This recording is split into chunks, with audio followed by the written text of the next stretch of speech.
अलेखम सद्गुरुरूपंच अलेखम सद्गुरुरूपंच सत्यधर्म प्रकाशित अलेखम सद्गुरुरूपंच सत्यधर्म प्रकाशितं सर्वधर्मोपरि श्रेष्ठं सर्वधर्मोपरि श्रेष्ठं भक्ति मुक्तिर्न संशय।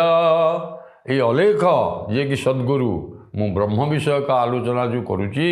जे सत्य धर्मर जुगे जुगे सत्य एवं धर्मर प्रकाशक से होचंदी प्रकाशमान आउ समस्ते विलय हो जाउछंदी से एकमात्र ब्रह्म जे होचंदी जुग जुग सत्य एवं धर्मर सनातन से होचंदी शाश्वत एवं सनातन आउ जेते सब होचंदी क्षयशील सी होचंदी अक्षर भगवद गीतार जहाँ कहुच्छी सी होचंदी अक्षर पुणी बेले बेले मध्य अक्षर यही जो अरूप